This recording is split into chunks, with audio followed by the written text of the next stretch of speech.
안녕하세요. 뉴스 속 날씨 윤유라입니다. 이번 겨울의 특징은 예년보다 따뜻한 날씨 속에 강한 한파가 주기적으로 찾아온다고 합니다. 이렇게 기온이 갑자기 떨어지게 되면 저체온증에 걸리기가 쉬운데요. 오늘 뉴스 속 날씨 시간에서는요, 저체온증이 무엇이고 어떻게 대처를 해야 하는지 자세히 알아보도록 하겠습니다. 네, 오늘도 스튜디오에는요, 서울백병원 가정의학과 허양임 교수 나와 계십니다. 교수님 어서 오세요. 네, 안녕하세요. 네, 저체온증으로 병원을 찾는 사람들이 많다고 들었는데요. 일단 네. 조금 생소해요. 어떤 게 저체온증인지 그거 먼저 좀 설명을 해주세요. 네. 저체온증은 일반적으로 이제 신부 체온이 35도 이하로 떨어진 상태를 말합니다. 인체 열 생산이 감소되거나 열 소실이 증가했을 때 또는 두 가지가 복합적으로 발생할 때 초래될 수가 있겠고요. 저체온증 갑자기 생기는 경우도 있고 점차적으로 발생할 수도 있습니다.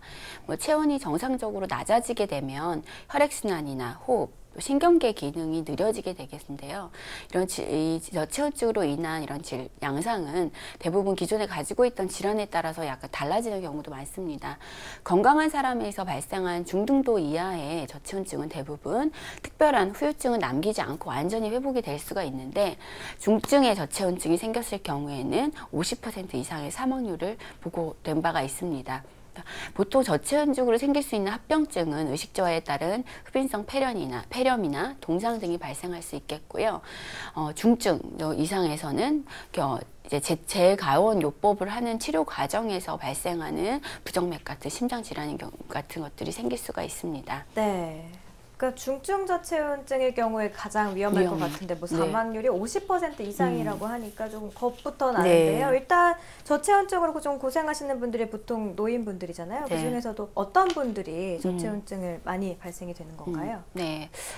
아무래도 이제 저체온증이 많이 발생하는 경우는 추운 환경에 오랜 시간 노출되어 있는 경우나 등산 중에 조난을 당했다든지 야외에서 작업 시간이 길었다든지 차가운 물에 장시간 들어가 있게 되는 상황도 경우에 생길 수가 있습니다. 건강한 사람이더라도 저체온증에 빠질 수가 있는데요.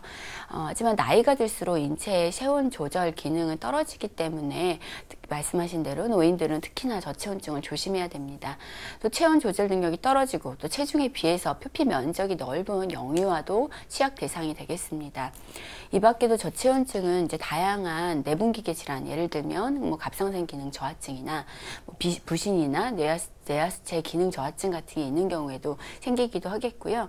또 인체 대사 이런 것들은 인체 대사 자체가 감소하기 때문에 발생합니다. 또 저혈당이 발생했을 때에도 저체온증이 생길 수가 있습니다. 또 뇌 손상이나 종양, 뇌졸중과 같은 중추 신경계 이상 역시 또 저체온증을 유발할 수가 있는데요.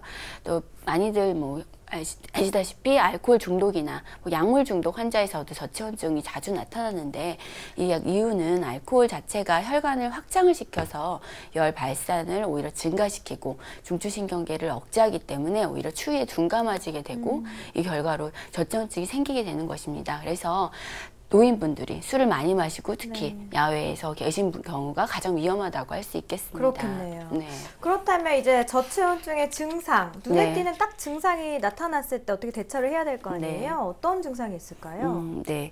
일단은 이제 아까 말씀드렸지만 신부 온도에 따라서 크게 경증, 중등도, 중증 이렇게 크게 세 가지 범주로 나눌 수가 있습니다. 네. 경한 저체온증 같은 경우는 신부 체온이 한 33에서 35도 정도인 경우를 말하고요. 일반적으로 떨림 현상이 두드러지고 피부에 이제 닭살이라고 하는 털세운근 수축이 생기게 됩니다. 또 피부 혈관이 수축해서 피부가 창백해지고 입술이 청색을 띠게 됩니다. 이런 경우는 이렇게 많이 보셨을 거예요. 또 기면 상태가 빠지거나 또 자꾸 사람이 이제 잠을 자려고 하고 발음이 부정확해지는 경우도 있습니다.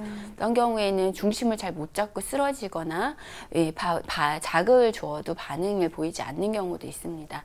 중등도의 경우는 29에서 32도까지 신부 체온이 떨어진 경우를 말하는데요. 대개는 의식이 더 나빠져서 혼수 상태가 되겠고 심장 박동과 호흡도 느려지게 되겠습니다.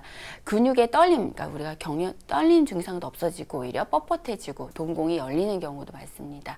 신부 체온이 28도 이하로 떨어지게 되면 이런 건 이제 중증 상태가 되는 건데, 이때는 심실해동, 그러니까 부정맥이 생기는 등의 치명적인 상태가 돼서 심장이 멈추거나 아프거나 혈압이 급격히 떨어지고 정상적인 감각 방사나 통증 같은 반사 등도 완전히 소실되는 상태가 될 수가 있습니다. 네. 그러니까 증상을 자세하게 좀 말씀을 해주셨는데 네. 저는 생각나는 그 영화 속의 한 장면이 타이타닉에서 잭과 로즈가 그 바닷속에서 입술이 파란지고 자꾸 이렇게 잠이 들려고 하고 좀 잠들지 말라고 막 깨우기도 하는 그런 장면들이 생각이 나는데요. 자, 아무래도 신속한 응급 조치가 필요할 것 같습니다. 옷이 젖었을 경우에는 체온을 좀 뺏기기가 쉽기 때문에 빨리 옷을 또 벗겨야 될 것 같고요. 어떤 응급 조치를 해야 될까요? 네, 말씀하신 게 맞습니다. 의식이 있고 또 경증의 저체온증으로 생각되는 상황에서는 젖은 옷을 얼른 벗기고 따뜻하고 마른 담요 등으로 체온을 유지시켜주는 것이 중요합니다. 따뜻한 음료나 물을 주는 것도 좋지만 알코올이나 카페인 등이 섞인 것은 피하는 것이 좋겠습니다.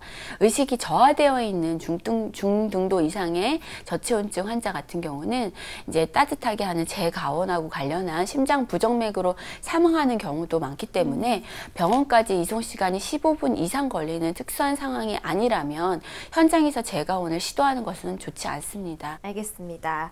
저체온증에 대해서 허양인 교수님과 함께 알아봤습니다. 고맙습니다. 네, 감사합니다. 네, 저체온증 환자는 얼마나 빨리 발견하고 또 응급조치를 얼마나 빨리 하느냐에 따라서 다른 결과를 가져옵니다. 체감온도가 1도 떨어질 때마다 저체온증 환자는 8%씩 증가한다고 하네요. 올겨울도 한파가 한 번 올 때 강하게 찾아온다고 하니까 추위 대비 단단히 해주시고요. 또 주변을 좀 둘러볼 수 있는 그런 여유도 함께 가져보는 것도 좋을 것 같네요. 오늘 뉴스 속 날씨 준비한 소식은 여기까지입니다. 시청해주신 여러분 고맙습니다.